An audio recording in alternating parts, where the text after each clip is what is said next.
Hello friends, welcome to एडुऑन में आपका स्वागत है। मैं तुषार आपके लिए लेके आया हूँ इंडियन इकोनॉमी का सबसे पहला लेक्चर जो कि बेस्ड है नेशनल इनकम के ऊपर में। ये वीडियो हमारा यूट्यूब चैनल, हमारा फेसबुक पेज में अवेलेबल होगा और हमारे मोबाइल ऐप में सीजीपीएससी का पूरा डेमो कोर्स लिस्टेड है। वहाँ पे आपको ये लेक्चर के साथ साथ बाकी सब लेक्चर्स के वीडियो भी वहाँ पे अवेलेबल हैं। आप हमारे ऐप को डाउनलोड कीजिए और हमारे डेमो कोर्स को अच्छे से देखिए, पढ़िए। बहुत जल्दी हम सीजीपीएससी का कोर्स लॉन्च करने वाले हैं। तो चलिए हम शुरू करते हैं इंडियन इकोनॉमी का पहला लेक्चर जो कि बेस्ड है राष्ट्रीय आय या नेशनल इनकम के ऊपर में। इस लेक्चर में हम नेशनल इनकम को देखेंगे और उसका मेजरमेंट, नेशनल इनकम को कैसे नापा जाता है, ये सारी चीज़ हम इस लेक्चर में डिस्कस करेंगे। सबसे पहले नेशनल इनकम के बारे में जब भी हम बोलते हैं तो हमारे पास एक टर्म आता है जीडीपी, ग्रॉस डोमेस्टिक प्रोडक्ट या सकल घरेलू उत्पाद। जीडीपी क्या बोलता है? Gross domestic product. डोमेस्टिक से क्या मीनिंग होता है कि हमारे इंडियन टेरिटरी, हमारा जियोग्राफिकल बाउंड्री के अंदर एक साल में जितना भी अंतिम वस्तु या फाइनल गुड्स और सर्विसेज या सेवाएं प्रोड्यूस हुई हैं, बनी हैं या दी गई है, उसका जो एडिशन है उसको क्या बोलते हैं हम? ग्रॉस डोमेस्टिक प्रोडक्ट या सकल घरेलू उत्पाद। आप एक बार डेफिनेशन को पढ़ लीजिए, आपको समझ में आ जाएगा कि जीडीपी का डेफिनेशन क्या बोलता है। इसके नाम से ही हमको क्लियर है, डोमेस्टिक प्रोडक्ट। हमारे इंडियन बाउंड्री के अंदर जितना भी अंतिम वस्तु, फाइनल प्रोडक्ट, चाहे वो इंडियन कंपनी ने बनाया हो या किसी फॉरेन मैन्युफैक्चरर ने बनाया हो। एक एग्जांपल मैं दे देता हूं, चाहे सैमसंग एक साउथ कोरियन कंपनी है। सैमसंग की प्लांट में जो मोबाइल फोन मैन्युफैक्चर हो रहे उसको भी हम अपने जीडीपी में काउंट करेंगे। और जैसे महिंद्रा की कार, वो एक महिंद्रा इंडियन कंपनी है, उन्होंने जितने भी मैन्युफैक्चरिंग किए हैं इंडिया के अंदर उसको भी हम काउंट करेंगे। तो यहाँ पे हम किसी की नेशनैलिटी को नहीं देखेंगे। जीडीपी का डेफिनेशन किसी की नेशनैलिटी को नहीं देखने बोलता है। हमारे जियोग्राफिकल बाउंड्री में जितना भी प्रोडक्ट, फाइनल प्रोडक्ट और सर्विसेज प्रोड्यूस हुई है उन सारों का समेशन क्या है? Gross domestic product. अब हमने डेफिनेशन तो देख लिया, बट इसके पीछे भी कॉन्सेप्ट है, तो आगे हम उन्हीं कॉन्सेप्ट के बारे में डिस्कस करते हैं। अब हमने डेफिनेशन तो देख लिया, अब हम देखते हैं जीडीपी का मेजरमेंट या उसको कैसे नापा जाता है। इंडिया में ये काम कौन करता है? Ministry of statistics and programme implementation के अंडर में एक ऑर्गेनाइजेशन है जिसका नाम है सेंट्रल स्टैटिस्टिकल ऑफिस या सीएसओ शॉर्ट फॉर्म में। वो इस काम को करते हैं। हर क्वार्टर में इंडिया का जीडीपी कैलकुलेट करके वो रिलीज करते हैं। बेसिकली जीडीपी मेजर करने का 3 तरीका है। सबसे पहला है एक्सपेंडिचर मेथड, जिसको हम व्यय विधि भी बोलते हैं। उसके बाद है the product of gross value added method, जिसको हम हिंदी में बोलते हैं उत्पाद अथवा मूल्यवर्धित विधि। नंबर 3 है इनकम मेथड या आय विधि। तो हम शुरू करते हैं किससे? एक्सपेंडिचर मेथड से। तो एक्सपेंडिचर मेथड में जैसे आप देख रहे हो, मैंने लिख के रखा है C+I+G+X-M। अब इसका ये फॉर्मूला है, इस सारे हेड को हम प्लस माइनस कर देंगे तो हमको जीडीपी मिल जाएगा। कौन से मेथड से? एक्सपेंडिचर मेथड या व्यय विधि से। तो ये सी क्या बोलता है? सी का मीनिंग है प्राइवेट फाइनल कंजम्पशन एक्सपेंडिचर या अंतिम उपभोग व्यय। आई का मतलब क्या है? इन्वेस्टमेंट, अंतिम निवेश व्यय। जी का मतलब क्या है? गवर्नमेंट एक्सपेंसेस या सरकारी खर्च। एक्स का मतलब है एक्सपोर्ट या निर्यात। एम का मतलब है इंपोर्ट या आयात। आगे अभी नेक्स्ट स्लाइड में हम इसके पूरे डिटेल्स को समझेंगे। सबसे पहला क्या था? सी, private final consumption.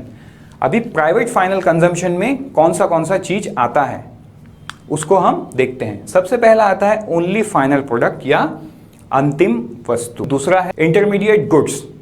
Intermediate goods को यहां काउंट नहीं करते हैं।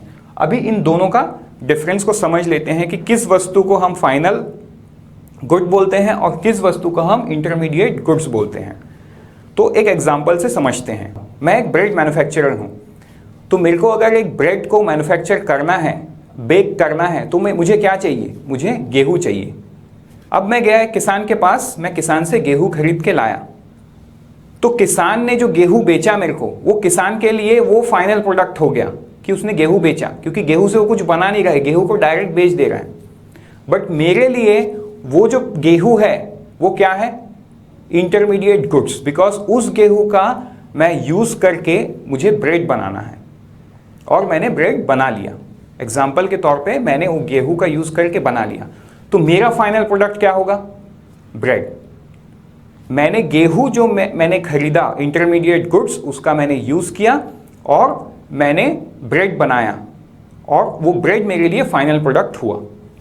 अब यहां पे भी एक कंडीशन लेके आते हैं कि सपोज मैंने 2 पैकेट ब्रेड का बनाया और 2 इंसान ने मेरे से खरीदा।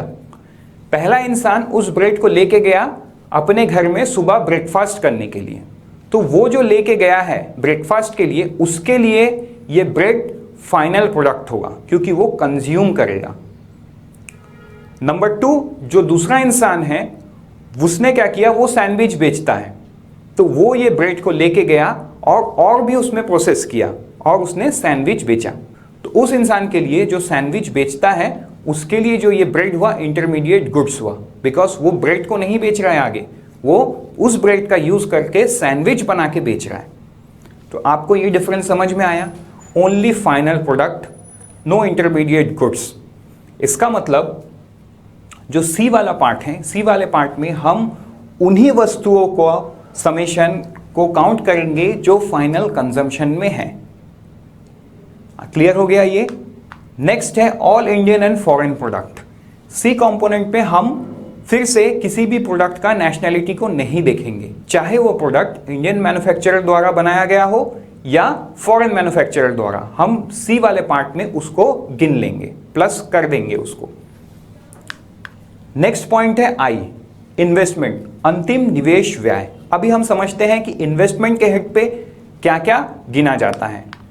Number 1, new house. अगर आप कोई नया घर या फ्लैट या लैंड परचेज कर रहे हैं तो उसको क्या बोला जाता है, इन्वेस्टमेंट बोला जाता है, और उसमें हम जितना भी खर्चा करते हैं वो आई वाले हेड पे हम गिन लेते हैं। नंबर 2 है कैपिटल गुड्स, को भी हम इन्वेस्टमेंट वाले हेड पे गिनते हैं। अब कैपिटल गुड्स क्या है, हम वही वाले एग्जाम्पल से समझ लेते हैं।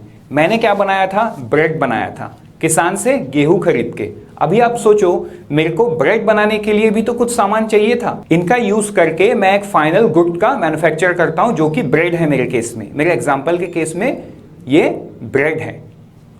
नेक्स्ट हम देखते हैं आगे, ऑल फाइनेंशियल इन्वेस्टमेंट। क्या है ये, सपोज हम गोल्ड खरीदते हैं, कोई शेयर मार्केट में शेयर्स खरीदता है, बॉन्ड खरीदता है, डिबेंचर्स खरीदता है, तो ये सारे एक्सपेंडिचर जो हम, या कोई पॉलिसी लेता है, तो ये सारे इन्वेस्टमेंट जो हो गए, ये इन्वेस्टमेंट हेड में फाइनेंशियल इंस्ट्रूमेंट के तौर पे गिना जाएगा। अब हम नेक्स्ट देखते हैं गवर्नमेंट एक्सपेंसेस, सरकारी खर्च। तो सरकारी खर्च में हम क्या क्या गिनते हैं। सबसे पहला, सरकार अपने एम्प्लॉय को सैलरी देता है, उसको हम गिन लेंगे। सरकार जितने भी अपने एम्प्लॉय हैं उनकी सैलरी, उनकी पेंशन, उसको यहाँ पे हम गिन लेंगे। नेक्स्ट आता है गवर्नमेंट का खर्च, प्रोक्यूरमेंट। इससे हम क्या समझते हैं, इंडिया में जितने भी सरकारी दफ्तर हैं, जितने भी सरकारी ऑफिसेस हैं, वहाँ पे स्टेशनरी चाहिए होता है, चेयर, टेबल, एसी, ये सब चीज़ चाहिए होता है गवर्नमेंट को। ये सारे चीज़ क्या हो गए, प्रोक्यूरमेंट हो गए। सरकार अपने ऑफिस, सरकार चलने के लिए जो खर्च सरकार को करना पड़ता है, वो सारी चीज़ हम प्रोक्यूरमेंट में गिनेंगे, बिकॉज वो अल्टीमेटली क्या है, गवर्नमेंट प्रॉपर्टी है।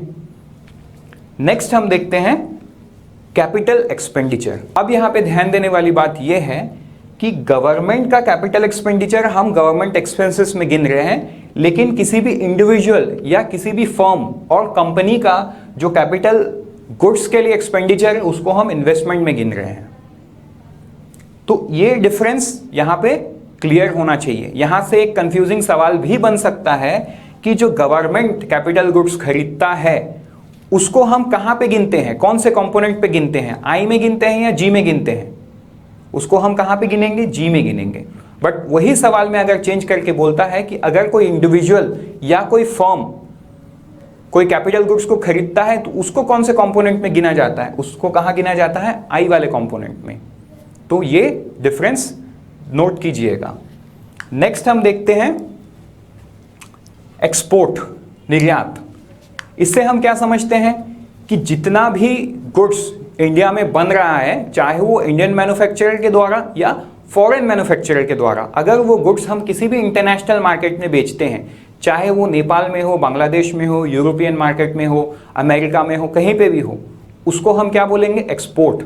माने हम अपने जियोग्राफिकल बाउंड्री से बाहर जाके वो सामान को बेच रहे हैं, उसको हम बोलेंगे एक्सपोर्ट। नेक्स्ट है इंपोर्ट। इंपोर्ट क्या है? कोई भी अन्य देशों में मैन्युफैक्चर्ड गुड्स और सर्विसेज जो इंडिया में आके बिक रही हैं, हमारे जियोग्राफिकल टेरिटरी में वो बिक रहा है या उसको सर्विस दे रहा है, तो वो सारे चीज हम इंपोर्ट वाले हेड में गिन लेंगे। अब यहाँ पे ध्यान देने वाला एक चीज है, वो ऐसा कि देखिए हमने जब सी वाले पार्ट को all Indian product and foreign products यहाँ पे हमने काउंट कर लिया था, बट वही चीज आके हम एक्सपोर्ट और इंपोर्ट में प्लस माइनस कर दिए हैं। अब आगे हम फॉर्मूला देखते हैं तो हमको और क्लियर हो जाएगा। ये सारे चीज का अगर हम समेशन करते हैं, फॉर्मूला कुछ ऐसे बनता है जो हम लास्ट स्लाइड में भी देखे हैं, C plus I plus G plus X minus M. X क्या है? एक्सपोर्ट माइनस इंपोर्ट, तो वो क्या आ जाएगा आपका? GDP at the rate GDP current market price, जिसको हम नॉमिनल जीडीपी के नाम से भी जानते हैं। GDP at the rate current market price, because हमने यहाँ पे कौन से मेथड से देखा? ये एक्सपेंडिचर मेथड से। मीन्स हमने अपने जेब से कितना खर्चा किया किसी भी गुड्स या सेवा को लेने के लिए, तो हमने मार्केट में जाके लिया होगा, तो मार्केट वैल्यू को काउंट किया गया है। इसीलिए यहाँ पे जो जीडीपी आएगा किस पे आएगा? वो करंट मार्केट प्राइस, अभी जो मार्केट प्राइस चल रहा है उसी प्राइस पे ये मेथड से हम जीडीपी को कैलकुलेट किए हैं, जिसको हम नॉमिनल जीडीपी भी बोलते हैं। ओके, आगे बढ़ने से पहले हम ये देख लेते हैं कि सीएसओ, जैसा कि मैंने बोला था, इंडिया में ये काम कौन करता है? Ministry of statics and programme implementation के अंडर में जो ऑफिस है सीएसओ का, सीएसओ ये काम करता है। तो हम देख लेते हैं कि सीएसओ ये एक्सपेंडिचर मेथड से कैसे कैलकुलेट कर रहा है। ये इंपॉर्टेंट नहीं है एग्जाम प्रोस्पेक्टिव से, ये जस्ट एग्जाम्पल के तौर पे कि हमने थ्योरी में क्या पढ़ा और प्रैक्टिकल लाइफ में सीएसओ क्या कर रहा है, उसको छोटा सा एनालिसिस, 2 मिनट का एनालिसिस करके आपको मुझे समझाना है कि बुक में थ्योरी और रियल लाइफ में सीएसओ में कोई डिफरेंस है या सीएसओ उसको कैसे कर रहा है। देखिए यहां पे करंट प्राइस, एक्सपेंडिचर मेथड में सीएसओ भी करंट प्राइस को निकाला, तो सी वाला पार्ट सबसे नंबर 1 पे है। नेक्स्ट आता है जी वाला पार्ट जो नंबर 2 पे है, गवर्नमेंट फाइनल कंजम्पशन एक्सपेंडिचर। फिर आई वाला पार्ट जो 3, 4, 5 वाले पॉइंट पे है, सीएसओ इसको ब्रेक डाउन कर दिया, वो मैटर नहीं करता, ये पूरा मिला के आई कंपोनेंट है। नेक्स्ट नंबर 6 पॉइंट पे है एंड 7 पॉइंट पे है X minus M, export minus import. Next method देखने से पहले हम एक छोटे से कॉन्सेप्ट को समझते हैं, बेस ईयर का कॉन्सेप्ट को। हम बेस ईयर के कॉन्सेप्ट को समझते हैं। फॉर एग्जाम्पल ईयर 2011-12 में आपके पास कितना है? 100 रुपए है। ईयर 2011-12 में आपके पास 100 रुपीज है और आपको बोला जाता है आप ये 100 रुपीज लेके मार्केट जाओ, मार्केट जाके बास्केट ऑफ गुड्स, कुछ सामान खरीद के लाओ। तो इस 100 रुपीज के अगेंस्ट में आप इतना सामान सपोज खरीद के लाए हो। यही 100 रुपीज 2020-21 मीन्स करंट ईयर में आपको बोला जाता है वही 100 रुपए लेके आप मार्केट जाओ और बास्केट ऑफ गुड्स खरीद के लाओ, तो आपको उसके अगेंस्ट में इतना ही सामान मिलता है। तो इन मॉनेटरी टर्म्स 100 रुपीज तब 2011-12 में और 100 रुपीज अब 2020-21 में तो सेम है। इन मॉनेटरी टर्म्स उसकी वैल्यू तो सेम है, लेकिन क्या हम बोल सकते हैं कि जो गुड्स हमको मिला तब और जो गुड्स हमको मिला अब वो सेम है? नहीं, बास्केट ऑफ गुड्स में गिरावट आई है। अब ये क्यों हुआ? ऐसा क्यों होता है? ऐसा इसलिए होता है क्योंकि इसके पीछे इन्फ्लेशन काम करता है। अभी ये क्या है, इसके डेफिनेशन को हम देख लेंगे। आप वीडियो को यहाँ पॉज करके इसके डेफिनेशन को एक बार पढ़ लीजिए, इसके मीनिंग को मैं आपको समझा देता हूँ। समय के साथ जो पैसा है, जो मनी है, वो अपना क्रय शक्ति या इंग्लिश में बोलते हैं परचेसिंग पावर, वो खो देता है या कम हो जाता है। Over a period of time the money loses its value और the purchasing power of the money comes down. 100 रुपये आज के दिन में जितना सामान खरीद सकता है, वही 100 रुपये 5 साल बाद उतना सामान नहीं खरीद सकता, उससे कम खरीद सकता है। तो 100 रुपये इन वैल्यू वो आज भी सेम है, पिछले 5 साल 10 साल में भी सेम था और अगले 5 साल 10 साल में भी सेम रहेगा। बट वो 100 रुपये का यूज करके हम कितना सामान खरीद सकते हैं, चेंजेस उसमें आएगा। 5 साल पहले हम ज़्यादा सामान खरीद सकते थे, अब से 5 साल बाद हम और कम सामान खरीद सकते हैं। तो ये जो कॉन्सेप्ट है, इसको क्या बोलते हैं? इन्फ्लेशन। तो कोई भी जीडीपी जो हम आज के मार्केट प्राइस में कैलकुलेट कर रहे हैं, तो ये एक्चुअल में क्या है? जीडीपी है ही नहीं। क्यों? क्योंकि हमको तो एक कंपैरेटिव करना है, हमको किसी भी चीज़ को कंपेयर करना है। अब हम कंपेयर कब कर सकते हैं? आप सबको पता है कि जीडीपी का जो डेटा है वो परसेंटेज टर्म में आता है। अब परसेंटेज टर्म के लिए तो मेरे को एक बेस चाहिए कि मैं कहाँ से कंपेयर करके उसका परसेंटेज निकालूं, राइट? तो यहाँ पे आता है बेस ईयर का कॉन्सेप्ट। अभी का बेस ईयर क्या है? 2011-12। सीएसओ अभी भी 2011-12 के बेस ईयर को लेके चल रहा है। तो आज के दिन में हमारा जो जीडीपी है क्वार्टर टू क्वार्टर, वो हम किससे कंपेयर करते हैं? 2011-12 के प्राइजेस से कंपेयर करते हैं। तब हम 100 रुपये में कितना खरीद सकते थे, आज हम 100 रुपये में कितना खरीद सकते हैं। इसके जो डिफरेंस है वो इन्फ्लेशन है। तो इन्फ्लेशन का एक बेसिक डेफिनेशन मैंने बताया, इन्फ्लेशन का बेसिक मीनिंग मैंने बताया, बट इन्फ्लेशन खुद में एक बहुत बड़ा टॉपिक है जो हम इस लेक्चर्स के दोनों पार्ट 2 कंप्लीट होने के बाद इन्फ्लेशन का आपका एक लेक्चर आएगा जिसमें आप इन्फ्लेशन के सारे डिटेल समझ सकते हैं। तो हम अब आगे बढ़ते हैं नेक्स्ट वाले मेथड में। हमने क्या देख लिया? एक्सपेंडिचर मेथड हमने देख लिया है। अभी हम क्या देखेंगे? द प्रोडक्ट और वैल्यू एडेड मेथड, जिसको हम हिंदी में बोलते हैं उत्पाद अथवा मूल्यवर्धित विधि। तो हम शुरू करते हैं हमारा नेक्स्ट वाला मेथड, बट उससे पहले हम एक कॉन्सेप्ट को समझ लेते हैं। वो ये है कि फैक्टर्स ऑफ प्रोडक्शन। इकोनॉमिक्स में ऐसा बोला गया है कि किसी भी प्रोडक्ट को मैन्युफैक्चर करने के लिए या किसी भी सर्विस को प्रदान करने के लिए हमको 4 चीज आवश्यकता है। वो 4 चीज क्या है? वो 4 चीज के बारे में हम समझेंगे, जिसको बोला गया है 4 फैक्टर्स ऑफ प्रोडक्शन। इसको मैं एक एग्जांपल के तौर पे आपको समझाऊं। सपोज मुझे बिस्किट मैन्युफैक्चर करने वाला एक कंपनी खोलना है।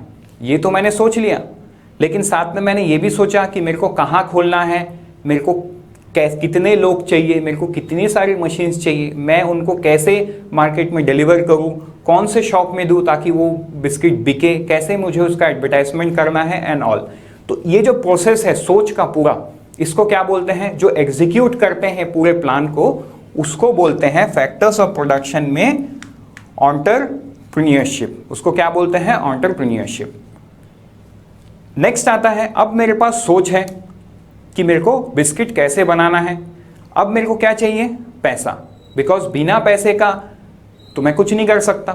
मेरे को रॉ मटेरियल चाहिए, मेरे को लेबर्स को सैलरी देना है, मेरे को मशीनरीज खरीदना है। तो ये सारी चीज़ों के लिए मुझे क्या चाहिए? पैसा। तो पैसे को क्या बोलते हैं इकोनॉमिक टर्म में? कैपिटल। मुझे किस चीज़ की ज़रूरत है? कैपिटल की ज़रूरत है। अब आप देख लीजिए, मेरे पास 2 चीज़ ऑलरेडी है। पहला सोच, दूसरा कैपिटल मीन्स पैसा। अब मेरे को क्या चाहिए? अब मेरे को चाहिए लैंड, कि मैं कहाँ उसको बनाऊँ। मेरे को तो जगह चाहिए। बिना जगह का मैं अपने मशीनरीज को कहाँ रखूँ? क्योंकि पैसे से मैं मशीनरीज खरीद सकता हूँ, मैं लेबर्स हायर कर सकता हूँ, लेकिन मुझे तो वो सारे सेटअप कहीं पे करना पड़ेगा जहाँ पे मैं मैन्युफैक्चर करूँ। तो मुझे क्या चाहिए? लैंड। तो नेक्स्ट फैक्टर ऑफ प्रोडक्शन क्या है? लैंड है। अब मेरे पास क्या क्या है? मेरे पास सोच है, मेरे पास पैसा है, मेरे पास लैंड भी है। अब मुझे क्या चाहिए? लेबर, जो मुझे इस बिस्किट मैन्युफैक्चरिंग प्लांट में काम करेंगे, जो पैकेजिंग करेंगे, जो आगे सामान को बेचेंगे। तो स्किल्ड एंड नॉन स्किल्ड मेरे को क्या चाहिए? लेबर। इसको बोलते हैं 4 फैक्टर्स ऑफ प्रोडक्शन। क्या क्या है? Land, labour, capital and entrepreneurship. इसके सीक्वेंस में मत जाइएगा, बिकॉज मैंने जो आपको एग्जांपल दिया मैंने उल्टा सीक्वेंस में आपको बताया समझाने के लिए। होप आपको समझ में आ गया होगा। तो ये था 4 फैक्टर्स ऑफ प्रोडक्शन। अभी हम चलते हैं हमारे नेक्स्ट वाले मेथड पे, जो था प्रोडक्ट और ग्रॉस वैल्यू मेथड। हमने पहले एक्सपेंडिचर मेथड देख लिया था, अब हम सेकेंड मेथड को देखेंगे। अब सपोज करते हैं इस मेथड में हम एक महिंद्रा की कार, क्या है ये, XUV 500, हम इसको मैन्युफैक्चर करना चाहते हैं। हम इस पूरे मेथड को इस एग्जाम्पल से हम समझेंगे। हम इस कार को मैन्युफैक्चर करना चाहते हैं। अब इस कार को मैन्युफैक्चर करने के लिए हमको क्या क्या चीज़ चाहिए? सबसे पहला हमको चाहिए स्टील, जिससे हम इस कार का बॉडी को बना सकें। उसके बाद हमको चाहिए क्या? हमको चाहिए रबर, जिससे हम इस कार की टायर को बना सकें। उसके बाद हमको चाहिए क्या? ग्लास, जिससे हम इस कार का विंड स्क्रीन और विंडोज को बना सके। उससे हमको क्या मिलेगा? हम ये तीनों चीज का यूज करके हम एक XUV 500 बना लेंगे। अब इस कार को मैन्युफैक्चर करने के लिए टोटल 4 स्टेप रहेगा। हम GVA मेथड को समझेंगे टोटल 4 स्टेप में। नंबर 1 स्टेप में कौन कौन है? Land, labour, capital and entrepreneurship. हमने देखा था फैक्टर्स ऑफ प्रोडक्शन। कोई भी चीज को मैन्युफैक्चर या सर्विस प्रोवाइड करने के लिए हमको ये 4 चीज एकदम एसेंशियल रिक्वायर्ड है। तो स्टेप 1 पे ये 4 चीज है। ये 4 चीजों का यूज करते हुए हम स्टेप 2 में क्या मैन्युफैक्चर किए? हमने स्टील बनाया, हमने रबर बनाया और हमने ग्लास बनाया। अब ऑब्वियसली हमने अगर कुछ बनाया है तो उसका एक वैल्यू होगा। फॉर एग्जाम्पल स्टील का वैल्यू है 1 लाख रुपीस, रबर का है 50,000, ग्लास का है 50,000। अभी हम नेक्स्ट स्टेप पे आते हैं। नेक्स्ट स्टेप में हमने स्टील का यूज करके क्या बनाया? कार का बॉडी को बनवाया। रबर का यूज करके हमने कार का टायर को बनाया। ग्लास का यूज करके हमने विंडो को बनाया। तो ऑब्वियस सी बात है, जो स्टील पहले 1 लाख रुपए का था उससे हमने क्या बनाया? कार का बॉडी। तो हमने उसमें कुछ तो वैल्यू ऐड किया, तो वैल्यू में चेंज हुआ कितना? 5 लाख रुपए। रबर से हमने टायर बनाया, तो उसका वैल्यू कितना हुआ? 1 लाख रुपीस। ग्लास से हमने क्या बनाया? विंडो, तो उसका वैल्यू क्या हुआ? 1 लाख रुपीस। तो अभी हम देखते हैं स्टेप 4 में क्या होता है। स्टेप 4 में हम ये बॉडी, टायर और विंडो का यूज करके हमने ये कार को मैन्युफैक्चर कर लिया। हमने क्या किया? इस कार को मैन्युफैक्चर कर लिया। तो अभी इस कार के वैल्यू में भी चेंजेस आएगा। तो कार का वैल्यू क्या हुआ? फॉर एग्जाम्पल कार का वैल्यू हुआ 12 लाख रुपीस। तो अभी हम कैलकुलेट करते हैं कि हर स्टेप में हमने कितने वैल्यू को ऐड किया है। वैल्यू एडिशन क्या हुआ है हर स्टेप में? नंबर 1 स्टेप में वैल्यू क्या है? 0 है। नंबर स्टेप 2 में वैल्यू कितना है? 2 लाख रुपीस। कैसे? 1 लाख प्लस 50,000 प्लस 50,000 क्या होता है? 2 लाख। स्टेप 3 में हमारा वैल्यू क्या है? 7 लाख।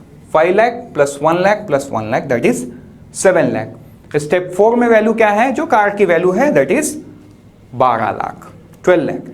अब हम इसके आगे समझते हैं कि इसके आगे कैसे होता है। अभी फिर आप नाम को ध्यान दीजिए, हम कौन सा मेथड पढ़ रहे हैं? Gross value addition. Gross value addition क्या बोलता है कि हम हर स्टेप में, मैन्युफैक्चरिंग के हर स्टेप में एक प्रोडक्ट में हम कितना वैल्यू ऐड कर रहे हैं उसका जो काउंट है और उसका जो समेशन है उसी को हम जीडीपी बोलेंगे। ये बोलता है जीवीए मेथड। तो हम आगे उसी एग्जाम्पल को कंटिन्यू करके समझते हैं और डीपली। तो हम देखिए स्टेप 1 से स्टेप 2 में जो वैल्यू चेंजेस आया वो क्या आया? जब हम स्टेप 1 में थे वैल्यू 0 था, जब हम स्टेप 2 में आए वैल्यू कितना हो गया? 2 लाख रुपीस। तो चेंज इन वैल्यू क्या हो गया? 2 माइनस 0 2 लाख रुपीस। वैसे ही जब हम स्टेप 2 से स्टेप 3 में आए हैं तो वैल्यू में क्या चेंजेस आया? 5 लाख रुपीस। कैसे? 7 minus 2 that is 5 lakh rupees. वैसे ही जब हम स्टेप 3 से स्टेप 4 में आए हैं हमारे वैल्यू में क्या चेंजेस आया? 12 लाख माइनस 7 लाख, तो क्या होता है? That is 5 lakh rupees. तो हर स्टेप में हमने इतना वैल्यू को ऐड किया है। जब हम शुरू किए थे हमारा वैल्यू क्या था? 0 था। जब हम स्टेप 2 में पहुंचे हमारे वही प्रोडक्ट का वैल्यू क्या बन गया? 2 लाख। जब हम स्टेप 3 में पहुंचे वही प्रोडक्ट का वैल्यू क्या बन गया 7 लाख। बट यहाँ पे वैल्यू एडिशन कितना हुआ, हमारे पास स्टेप 2 में तो ऑलरेडी 2 लाख का प्रोडक्ट था और स्टेप 3 में वो 7 लाख हो गया। तो एडिशन कितना हुआ, कितना ज्यादा हमने उसके ऊपर वैल्यू ऐड किया, 2 तो था तो क्या होगा 7 माइनस 2, उतना ही हमने ऐड किया तो 5 लाख हमने ऐड किया। वैसे ही स्टेप 3 से स्टेप 4, स्टेप 3 में हम 7 लाख में थे, स्टेप 4 में हम 12 लाख पहुंचे, तो 12 minus 7 that is 5 lakh rupees. अभी हमको करना यह है इन तीनों का जो समेशन है या इन तीनों को हमको एडिशन करना है। एडिशन करने पे हमको मिलेगा 12 lakh GVA eight the rate basic price. अभी यहाँ पे एक कंफ्यूजन हो रहा है कि हम तो कैलकुलेट GDP कर रहे थे, बट यहाँ पे आया क्या GVA। GVA को क्या बोलते हैं, gross value addition at the rate basic price. Expenditure method में याद करो हमने क्या देखा था, क्या निकला था GDP eight the rate current market price, but यहाँ पे तो बेसिक प्राइस बोल रहा है, कुछ और ही निकल गया ये। अभी हमको समझना है कि यहाँ से हमको GDP कैसे निकालना है, तो हम आगे देखते हैं। यहाँ पे क्या आया था 12 lakh GVA eight the rate basic price. तो अभी हमको समझना है कि इससे हमको GDP कैसे निकालना है। अभी आप एक चीज समझिए, कोई भी प्रोडक्ट मार्केट में वो जब बिकता है तो उसके ऊपर सरकार कुछ कर लगाती है या सरकार एक टैक्स लगाती है। तो टैक्स हमको यहां पे क्या करना होगा, यहां पे हमको प्लस टैक्स करना होगा, बिकॉज गवर्नमेंट तो इसके ऊपर टैक्स लगाएगी, तो हमने टैक्स लगा दिया। बट हम ये भी जानते हैं कि सरकार कुछ वस्तुओं में सब्सिडी भी देती है, राइट। तो हम ये सपोज करते हैं कि इस कार में भी सरकार ने कोई सब्सिडी दिया होगा, तो हम सब्सिडी को क्या करेंगे, सब्सिडी को हम माइनस कर देंगे। और ये दोनों को क्या बोला गया है, plus tax minus subsidy is called net tax. Plus tax minus subsidy equal to net tax. ये याद रखने की जरूरत नहीं है, सिर्फ आपको इतना याद रखना है कि GVA eight the rate basic price से अगर हमको GDP निकालना है तो उसमें प्लस टैक्स माइनस सब्सिडी करने से हमारे पास क्या आएगा, GDP eight the rate current market price. हमारे पास क्या आएगा, GDP eight the rate current market price, जिसको हम नॉमिनल GDP भी बोलते हैं। तो अब मैं आपको थोड़ा सा रिकैप करवाऊंगा। कहां पे, मैं आपको लेके जाता हूं एक्सपेंडिचर मेथड वाले स्लाइड पे। आप याद कीजिए हमने सिर्फ इतना ही निकाल के छोड़ा था, GDP eight the rate current market price और नॉमिनल GDP। यहां पे भी इस मेथड से ये आ गया हमारे पास GDP eight the rate current market price और नॉमिनल प्राइस। बट ये भी GDP नहीं है। कैसे, हम आगे समझते हैं। हमने अभी थोड़ी देर पहले क्या समझा था, बेस ईयर का कॉन्सेप्ट को समझा था, और हमने क्या समझा था, इन्फ्लेशन को समझा था, राइट। तो ये तो करंट मार्केट प्राइस में हो गया, बट हमको कांस्टेंट मार्केट प्राइस में चाहिए। तो हम जब GDP eight the rate current market price से हम कांस्टेंट मार्केट प्राइस में जाना चाहते हैं, जिसको हम रियल GDP भी बोलते हैं, उसके लिए हमको क्या करना पड़ेगा, एडजस्ट विथ बेस ईयर। क्या करना होगा, एडजस्ट विथ बेस ईयर, जो कि इन्फ्लेशन के वजह से वो प्राइस में चेंज होता है, इसलिए हम बेस ईयर के साथ उसको एडजस्ट करते हैं। यहां पे आपको ये चीज क्लियर हो गया, नॉमिनल GDP से रियल GDP कैसे जाते हैं, दोनों मेथड का। एक्सपेंडिचर मेथड भी आपके सामने है, GVA मेथड भी आपके सामने है। एक्सपेंडिचर मेथड में हमने क्या निकाला था, देखिए GDP eight the rate current market price निकाला था। हमने GVA मेथड में भी क्या निकाला, GDP eight the rate current market price निकाला। बट हमको चाहिए क्या, रियल GDP चाहिए। तो रियल GDP दोनों मेथड से हम क्या करेंगे, एडजस्ट विद बेस ईयर कर देंगे, तब हमको क्या मिल जाएगा, GDP eight the rate constant market price और रियल GDP। क्लियर है। लेकिन यहां पे तो एक नया कॉन्सेप्ट आ गया, adjust with base year. Adjust with base year आ गया, इसको हम कैसे समझेंगे। तो यहां पे मैंने लिखा है ये कैसे होता है, GDP डिफ्लेटर से होता है, और साथ में क्या लिखा है, जिसको हम बाद में पढ़ेंगे इन्फ्लेशन टॉपिक के साथ। क्योंकि ये जो बेस ईयर का एडजस्टमेंट है ये इन्फ्लेशन के वजह से होता है, तो बेटर है हम इसको यहां पे ना समझ के जब इन्फ्लेशन के टॉपिक को समझेंगे तब हम इस कॉन्सेप्ट को समझेंगे, GDP डिफ्लेटर से कैसे इसको एडजस्ट किया जाता है। क्लियर। अभी हम चलते हैं, नेक्स्ट हम देख लेते हैं कि हम क्या क्या सीख चुके हैं। हमने क्या क्या देखा इस लेक्चर पे, पार्ट 1 पे एक्सपेंडिचर मेथड हमने देख लिया है, जो कि कंप्लीट हो गया है। अब हमारा बच जाता क्या है, इनकम मेथड, और हमने क्या देखा है, प्रोडक्ट और ग्रॉस वैल्यू मेथड जो हमने अभी कंप्लीट किया। तो ये लेक्चर यही मैं खत्म करता हूं। इसका पार्ट 2 में हम इनकम मेथड को देखेंगे और भी इसके कुछ कॉन्सेप्ट बच गए हैं नेशनल इनकम के, हम सारे चीज वहां पे देख लेंगे। उसके बाद डाउन द लाइन आपके लिए इन्फ्लेशन आएगा। और आप हमारे फेसबुक को लाइक कीजिए, यूट्यूब को सब्सक्राइब कीजिए ताकि आपको ऐसे वीडियोस मिलते रहें। हमारा जो एडुऑन का ऐप है वो एंड्रॉयड प्ले स्टोर से जाके आप डाउनलोड कीजिए ताकि आप हमारे जो डेमो कोर्स है उसको अच्छी तरीके से देख सकें। और हमारा CGPSC का कोर्स बहुत जल्द लॉन्च होने वाला है। तब तक के लिए थैंक यू सो मच।